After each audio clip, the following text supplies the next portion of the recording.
Hey, welcome back, and away we go. 11:30, kicking off another webinar. This one is more about the mindset of the different stages of business, the strategies you need to put in place, the things you really need to take into account, depending on where you are, from when you have your great idea through to when you want to get out the door. Okay. Now, the funny thing is about this is, well, not funny, but the best strategy to approach is you look at the last thing first. Okay, and we'll talk about that in a second. So here we go. Now, in the beginning, there really should be some quite dramatic music there, maybe some Space Odyssey 2001 backdrop to the range, I guess. But this is when you've got your great big idea, and it doesn't matter if it's something brand new, you're reinventing the wheel, or if you simply look at the boss's business and think, you know, I could do it better than him. I'm going to make him an offer and he's out the door and I'm going to take over. And everything in between, okay? It doesn't matter where you are. It's simply a case of you're going to start an enterprise of some description, okay? And this is when you're really going to be hit with a number of questions, right? This is what should be going through your mind, right? So will it work, okay? And particularly with a new business, something that you're starting from scratch, whether it's a tech startup or a catering business or a clothing shop or whatever, okay, a trade, doesn't matter. Will it work? Okay, that's something that I'll guarantee you will be running through your mind, okay? Particularly if you're taking over somebody's business, or you're buying into something, like, okay, it works now, but with me in charge, is it still going to work? How do you get started? Like, really, how do you pull the trigger on this thing? Like, what do you have to do? And then once you've done that, well, how do you run it? Like, it's one thing to start a business, it's another thing entirely to run a business, okay? They are two very separate skill sets, okay? And then what about protecting all your ideas, okay? That is super important, right? And that's where you bring your legal beagles on board, because that's where the money's at, okay? Now, right now, if you're going through some self-doubt, if you've got a bit of fear going on, you're sitting there going, oh, geez, I don't know about this stuff. All right, that's fine. That's normal. If you're not experiencing any of that, I think you may be shooting a little low. You need to aim higher, or you really need to have a good hard look at what you're doing. Do you really understand what it is you're getting into? Okay, and that's fine. There is nothing wrong with that bit of fizz. You know, that's great. You're on track. No problems with that at all. But this is the critical time, right? This is where you lay your foundations, and you really get to the point where you either get started or you change direction, okay? And if you say the word pivot, I'm going to reach through the monitor and smack you over the ear, because that has got to be one of the most overused, poorly described words in the economic universe, okay? This is where you simply choose a direction to go in, all right? And that's fine. Nothing wrong with all that self-doubt stuff.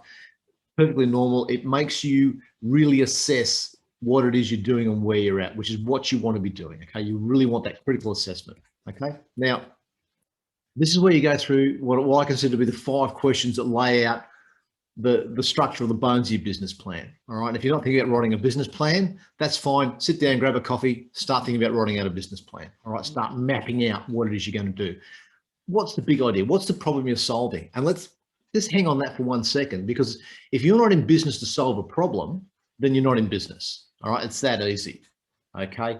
The whole point of starting an enterprise is to fix a problem, okay? You're delivering a solution to somebody, right? They've got a need and you're taking care of it, right? You're fixing that problem. If that's not where you're at, yeah, I don't know. Now, the second one, which is huge, all right? Write this down, your reason for doing it.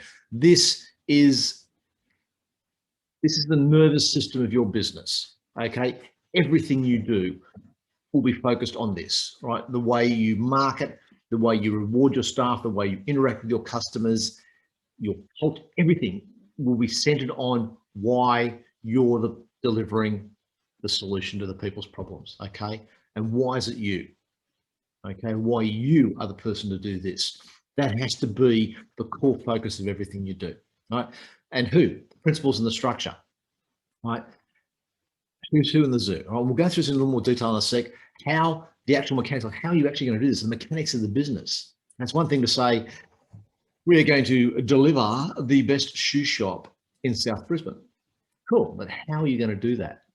All right, what floor space do you need? How are you going to get the shoes in the door? How are you going to get them out the door? All that stuff, like the actual day-to-day grind of the business. How are you going to do it? And your timelines from start to finish. And when I use the word finish, I mean finish, spelled EXIT. Okay, you are out the door, onto the next big great idea. Okay? And whether that's another shoe shop in Bangladesh, or sitting on the beach, or getting a golf handicap down below 100, doesn't matter. You plan that at the start, because that makes exiting so much easier. I'll talk more about that right at the end, but just take my word for it. I've seen so many times in the last 30 odd years in business that people who don't plan their exit early end up having to scramble, and it costs them money, and it doesn't always go sideways. It just goes completely upside down. Plan it at the start. Okay, so here we go. And this is true. Okay, look, well, these questions, just lay them out. Okay, you don't have to answer them now. All right, it's not a case of, oh my God, I don't know everything. It's a case of, hey, I don't know everything. Cool. All right, excellent. Moving on, get some help in, and away we go. All right, but you've got to have those questions in front of you. You need to be looking at those 5 critical issues and laying out the structure that goes behind answering them. Okay, you need to dive into them, because if you're not at least looking at those 5 questions, you're going to have some problems. Okay, so lay them out, and from there we move forward. Okay, laying the foundations. So we've mapped out our big idea. We've got the 5 questions we want to dive into and lay out so that we can actually build this thing. And that's what we're doing now. Stage 2. I should probably put stage 2 there somewhere. Stage 2. Okay, here we go. Laying the foundations. And this is, look, as I say there, research, structure, process, they're the keys. Okay, particularly process. So this is where you're going to build the structure which will drive the business. Okay, and this is where, as I said, you start mapping out your answers. Okay. I'll cover the first 2 off. Okay, what's the problem? Okay, is there a gap in the market? Have you got a new product that is a market all of its own that no one's thought of? What is it that you're doing? Okay, and to be honest, write that down. That has to be front and center in your business all the time. Why? This sits right alongside it. Not only what are you doing, because that's what you want to be focused on. Okay, don't get too distracted. And then why? And that's what you build everything around. You're going to do this. This is why we're doing it. Okay, it's your culture, right? And who? Now, with the principles, okay, skill sets and knowledge gaps. Now, knowledge gaps, acknowledging those, being absolutely brutally honest, and writing out where you aren't up to scratch is key. It really is a critical thing to do, because it's fine that you don't know everything, and it's fine that you're not an expert on everything, because when you acknowledge that, you can then focus on what you're really good at and outsource everything else, right? And outsourcing may simply mean employing somebody. It may be bringing in a co-founder or another business partner. Okay, I've been part of that process a few times where I haven't had the skill set, so I bring people in, or somebody's asked me to come on board because I feel a gap in their skill set. That's cool, okay? But you've got to acknowledge it, right? Don't pretend that you're going to do everything yourself, because you will come unstuck. Guarantee you, I've seen it so many times, it's boring, all right? When you tell people that they've got to do things, or you give them some advice and say, hey, listen, you're not good enough at this, that's fine. We'll get somebody in to do this so you can focus there and really boost the results. And they don't do it, and you can see it coming a mile away. So acknowledge where you've got a knowledge gap. Okay, the legal structure. All right, now, sole traders. If you're going to be a sole trader, that's cool. All right, whatever floats your boat. But for goodness sake, talk to your accountant and your solicitor. Pay some money over, get some professional advice on the risks involved and the implications in terms of reporting and taxation and obligations legally. Okay, go right through that, because I've seen recently, even, I can't believe it still happens, where you've got people who operate quite risky businesses in construction set up as a sole trader. So personally, they're liable if something goes sideways, and all their assets are on the line.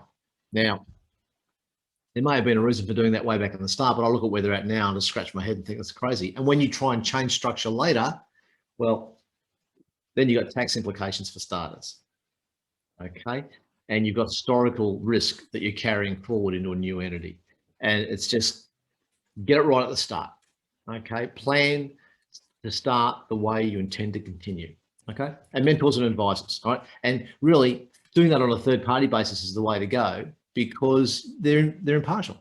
All right, now to be honest, one of my best mentors is a really good friend of mine. Okay, we've been friends for a long time, but every time I go to him for advice, it's impartial. In fact, sometimes it's fairly brutal. And it's the same when he comes to me and he wants my feedback on things. It's, mate, if he's being an idiot, I'll tell him. All right, if I think they're doing something which doesn't make sense or that he should take a certain path of action, I'll tell him.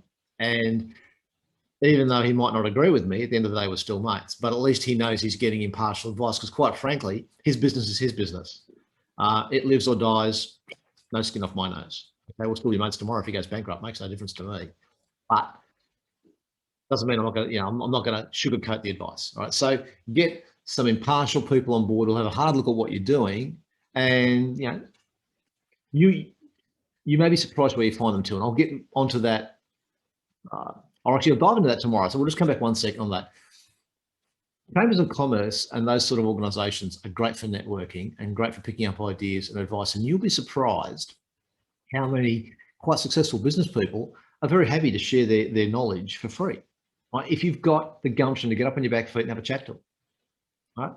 If you just sit there and wait for them to tell you, they won't. Okay. I've been to, I don't know how many business events in the last 30 odd years, and the people who get nothing out of it are the people who don't really say anything or don't ask any questions and don't get involved.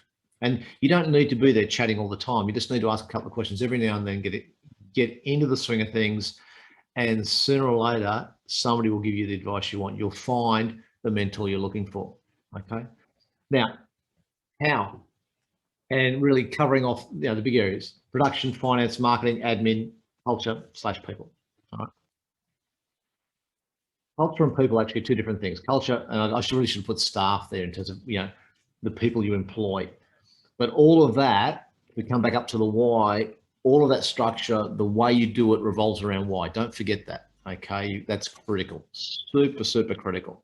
All right, and when the proposed timelines. Now, when it comes to timelines, whoops.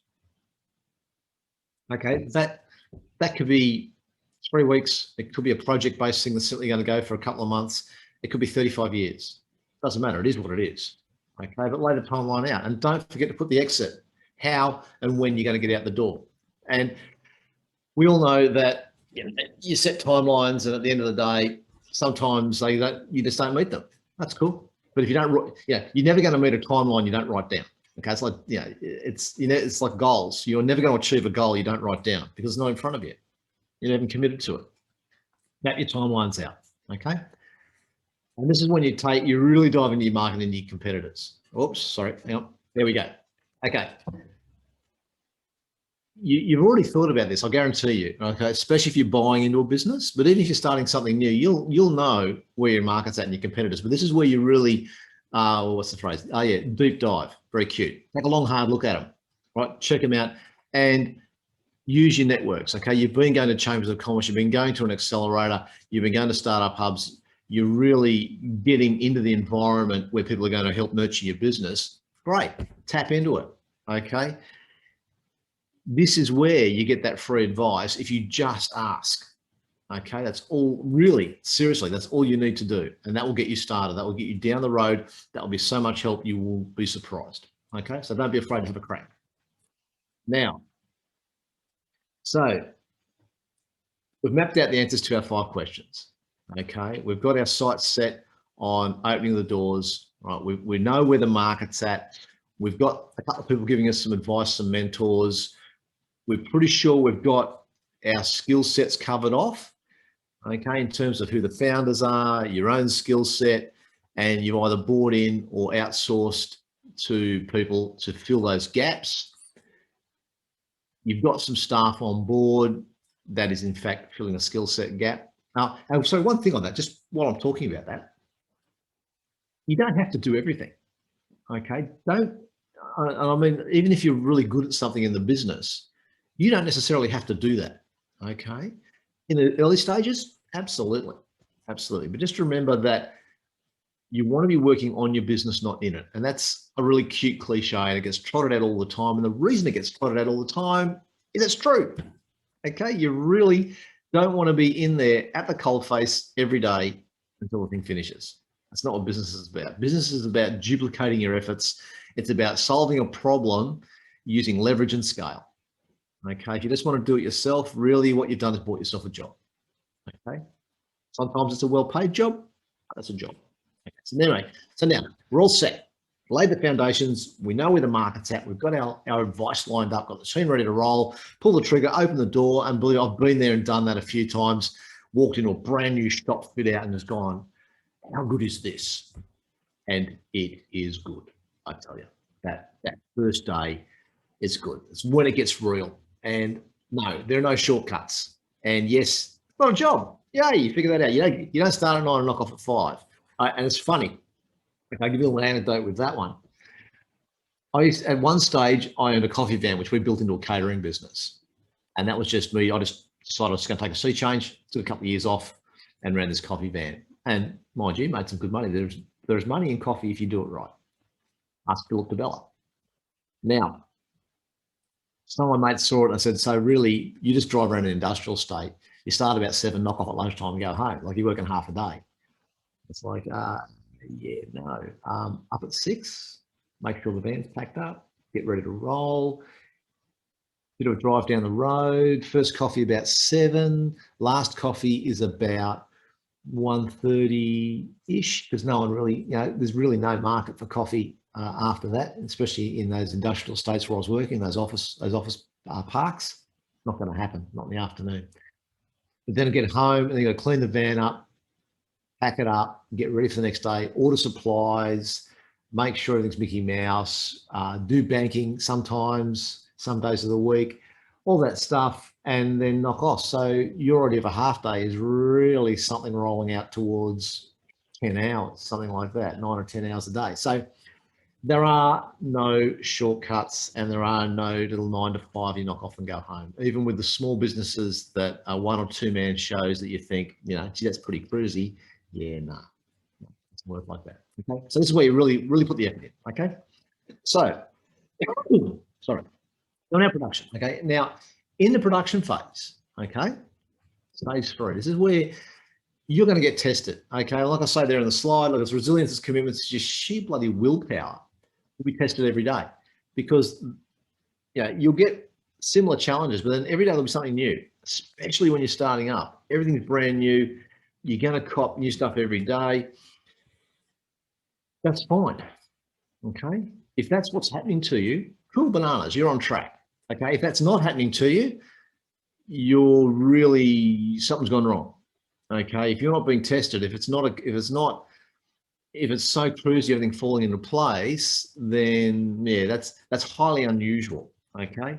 And this production timeline, like I say there, right, and talk about every day, this will happen. Whoa, this is very much project dependent. It could just be 6 months. It could be 6 years. As I said before, it takes the time it takes. That's great. Get into the grind, enjoy it, innovate. Okay. This is also the time when you start thinking about improvements in your business. Okay. And somebody asked me once when I did a franchise for a number of years, and somebody said, "Oh, when did you start trying to improve the business?" I said, "Oh, pretty much the day I opened it, to be honest, because every business you've got, you can always do something better. There's always something which can be tweaked, improved, not done again. There's always room for change and upgrade, okay, and upskilling your staff and all that really cool stuff. So this is when you start looking at your business and trying to improve what you're doing, okay? So don't be afraid of thinking, oh, look, what do I do now that I've opened it? Well, what you do is you start doing it better.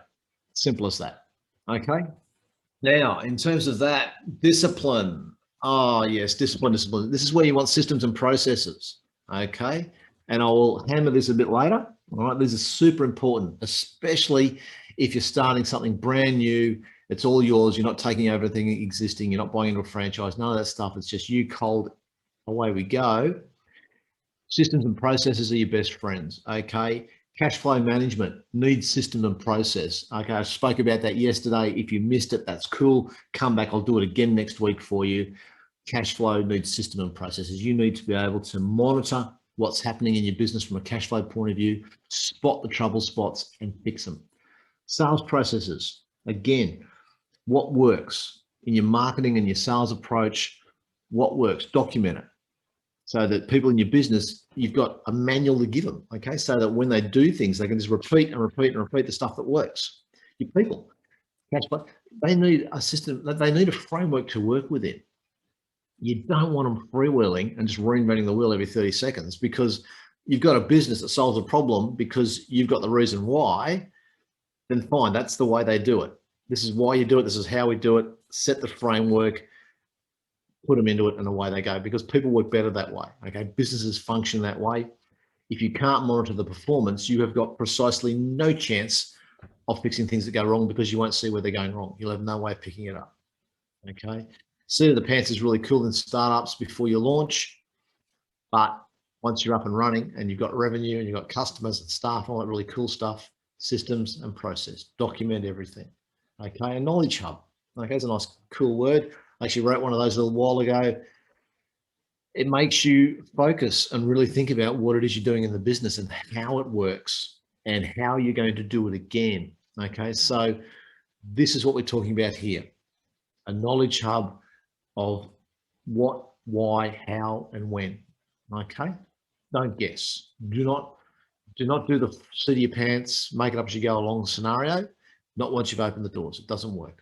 Okay, and there is a very, very good reason for building strong systems and processes and documenting everything, which I will talk about right at the end. Okay, but you want to start now. That's the old story. Start the way you intend to continue, because it makes finishing so much simpler. Okay, discipline. Now, as I said before, improvements. Now, you start to think about improvements the day you start.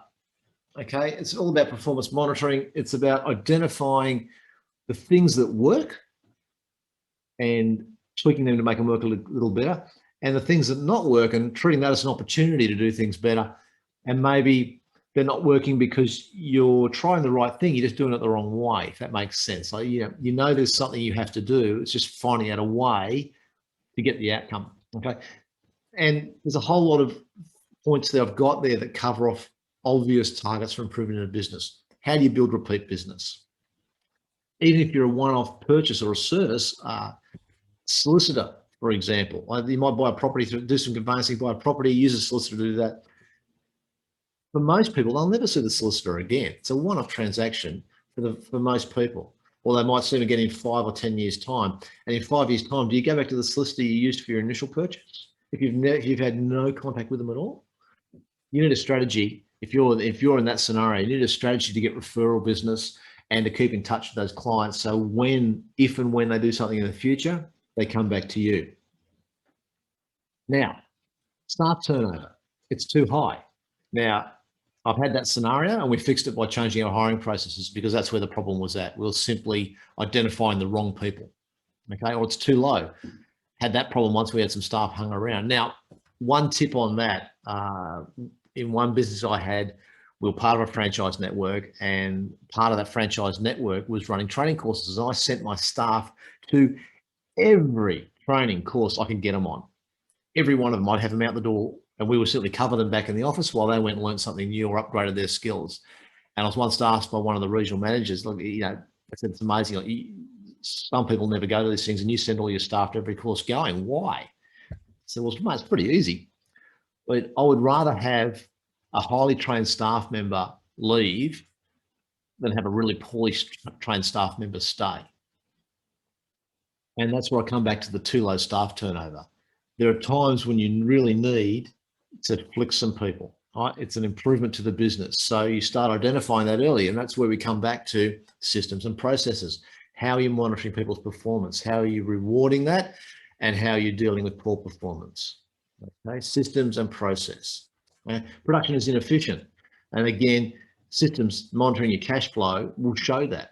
Okay, production monitoring systems will show that. It's an opportunity to improve the business.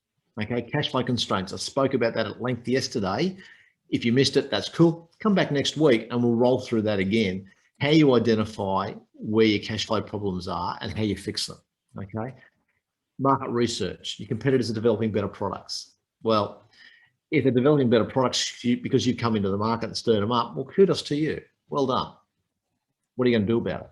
All right. So This is the phase. You need to have this as an ongoing process. Remember, systems and processes, one of those processes is the improvement process. Now, it's not an ad hoc thing. Really, just trust me on that. You do not want to do this on an ad hoc basis. You want to sit down, whether it's once a week, once a month, every 2 weeks, once a quarter, not once a year, right? At least once a quarter, and look at where you're at, what's going on, and where you can improve. And to be honest, once a quarter, in my mind, as a general rule, is not frequent enough.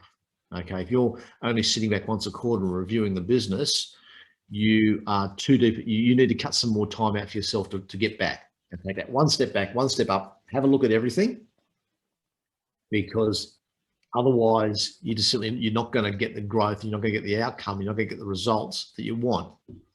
Okay, so now we get to the end. All right, we've gone through the whole production phase. We've come to our planned exit strategy, our planned exit, the thing we were working towards. Now, remember we said at the start that you plan this at the beginning, okay? Because if you plan it at the beginning, this whole exit phase of the business is a fairly straightforward process because you know what you want to do and everything's set up to make that simple. Now, it may be that the structures and the approach you had at the start modify or morph through the production phase, through your operational phase. And the business that you're actually exiting from is not the same or not similar to where you started. Well, that's fine. If that's the plan and that's what you have to do, there's nothing wrong with that at all. Perfectly okay. Okay. Now, this is kind of the reason that I pushed it so hard, is that I have lost count of the number of times I've spoken to people who are looking to get out of their business, and the way they're set up doesn't facilitate that simply at all. It's a very complicated process because they didn't think about it at the start. And very few people think about it at the start. So if you're in business now, you've been there for a few years, take a minute, grab a coffee and sit down and think about how you want to exit. And then have a look at your structure, have a chat to your accountant and your solicitor and talk about how your current business structure and your planned exit go together. And if they don't, then start working on the modifications so that when you do want to get out the door, it's just nice and smooth, you maximize your outcome, and happy days, move on to the next phase. Okay. So take a minute or two here. And this is like, this is true before that. This is why you're putting so much effort into balancing your business and your family and trying to make things happen. You don't think about it. Okay. Now, let's look at the 3 most common exit strategies. All right. Now, I'll leave out of this an IPO, public listing, and takeovers, because they are their own beast. And if you're setting up to go public, then you would have done that, right at the start, more than likely. Okay, and they truly are their own complicated little beast. Let's look at the typical small business exit strategies. Okay, and trade sale. Honestly, trade sale is the big one. Okay, now this is where you want to bring in a professional business broker. And seriously, if this is what you think of doing back at the start when you're planning your exit, I would strongly suggest you bring in a business broker right at the start, because that's what they do. All right, that's every day. They see businesses every day who want to exit and aren't set up right, haven't got the information for the for the buyers, haven't got the record keeping, haven't got the processes, to make takeover smooth so that the incoming purchaser can have a good, clear oversight of what's been going on, why the business works, how it works, where the money's at, how the cash flow is structured, all that really cool system, what business systems are there, and where the options for improvement are. Okay? If you're going to go down this path, these are all things you need to take into account. Because if you're presenting that in that information memorandum to the incoming purchaser or the prospective purchaser and saying, here it is, boom, chunk, nice big fat document that lays out everything. Come into the business and have a look at all their systems so they can walk in the door and keep trading with a nice smooth takeover, no hiccups. That business is much easier to sell. The purchase is much easier to fund than something which is ad hoc with poor record keeping and really slipshod management. Okay, that's a nightmare. So come back to the start, bring in a broker. They will tell you what the purchasers are looking for. Okay, and because you've done the right thing and you've got your systems and processes, it's a nice smooth exit out the door. And that last one, there has been, oh, sorry about that. There has been a couple of instances where I've been part of funding purchases and the vendor has had a couple of opportunities for new product lines that they haven't had the opportunity or the need to bring into life. Okay, they've identified the opportunity, but they're just busy doing what they're doing because they're thinking of exiting now. They don't want to bring on new production lines. They don't want to go into the marketing. They'll leave that for the incoming guys. Think about that. It's a strategy for sale. It's a nice little sweetener, and it really makes your business more attractive than competitive businesses where there's not that opportunity for a big jump in growth. Okay. Family handover buyer. Now, it's a variation on the trade sale. Okay, except your purchaser is in the business. Okay, they understand the business, so it's should be a much cleaner process, a much cleaner handover. Okay, and if you're thinking about doing this, and I've spent a lot of years in agribusiness, I've seen a lot of these go, and a couple of them go sideways, but a lot of them go right because the planning was done early. It was very clear up front what the strategy was, and the family members involved were in there and they were developing their skill sets and they knew what was going on. Okay, in fact, with two of them, the family members involved went outside, got employment outside of the family business to get experience in other areas with similar industry, different production methods, different markets, so that they had a broader skill set to bring back to the family business. So when they did take over, they could bring a fresh set of eyes.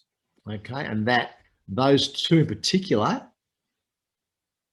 yeah, they went very well. They went very well. Now, this is important. It's the passion and the skills, but it's the passion that counts. They've got to want to build it because you can develop skills. Okay. Now, perhaps for young players, if you set a date for handover, then hand over. All right. And if it's a case of you're in the business for 3 months and then you walk away, walk away. If you hand over and you're going to retire, then retire. If the family members want to bring you back in or have you on tap, that's fine. But otherwise, walk away, because I've seen a couple of them, three, where one of the parents, kids have come in, bought in, then the parents have retired and handed over, only they haven't really retired and they're still tinkered and nickeled, and it doesn't work, all right, because suddenly they've got almost like a second decision maker in there who, and when you try and modernize it, and again, this is agriculture, so it's not applicable to every industry, but if you're going to walk away, walk away. Okay, that's the plan, that's the deal, out the door. And the bottom point there, okay, it's the same as a trade sale, okay? Document all your systems and processes. Just because the family members are working in the business doesn't mean they know everything, okay? Don't assume that they're over everything, all right? Bring them in, build systems and processes so when the handover happens, nice and smooth, everybody walks away satisfied, it's a good deal, okay? It's just simple stuff. Now, liquidate. Now, I don't mean bring in the liquidators, okay? That's not an exit strategy that I'm aware of anybody who is ethical, moral, or in any way legal, okay? What I'm talking about, it's the last resort, okay? Usually, if you've got a business where it's purely your skill set, which is like a glorified job, really, okay? Service businesses are like that, where you don't necessarily have a big client book. You really can't find a buyer. There's no one in the family who wants to take over. So all you've got is basically a sell off the bits and pieces and wind up.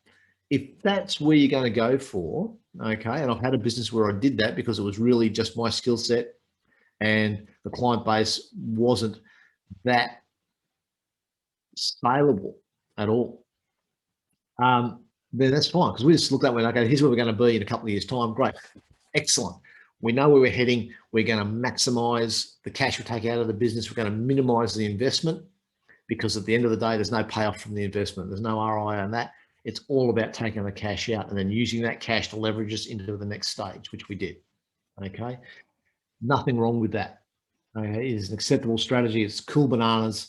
If that's where you think you're going to go, again, get some advice from your accountant and solicitor, but plan accordingly.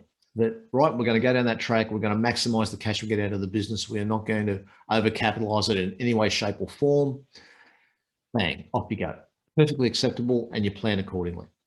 Now, there's my contact details, okay? And this obviously is brought to you by our wonderful people in the federal government with ASBAS and Business Station. Now, if you've got any questions that are pertinent to your, specific to your business or to your ideas, fire them over to me by email, okay? We won't sort of do them on this whole public forum. Other than that, thank you very much for sharing your time with me. I really appreciate it. I have a webinar coming up tomorrow, which is covering off building repeat custom client advocates, which is in effect subtitled marketing for free. It's the cheapest source of cash flow I know. Okay, you cannot beat it. So tune in tomorrow, same bat channel, same bat time, and we'll run through some really cool strategies on fleshing out what we've talked about for the last 30 odd 40 minutes. Okay, actually putting some individual little strategies in there to really make things hum, so that when you've got a business to sell and you want to exit and go and play golf on the beach, which doesn't sound like an awful lot of fun, but anyway, when you want to do that, you've got the money to do it. So that's the whole name of the game. Okay, thanks guys. We'll chat to you later. Catch up with you then. Thank you very much.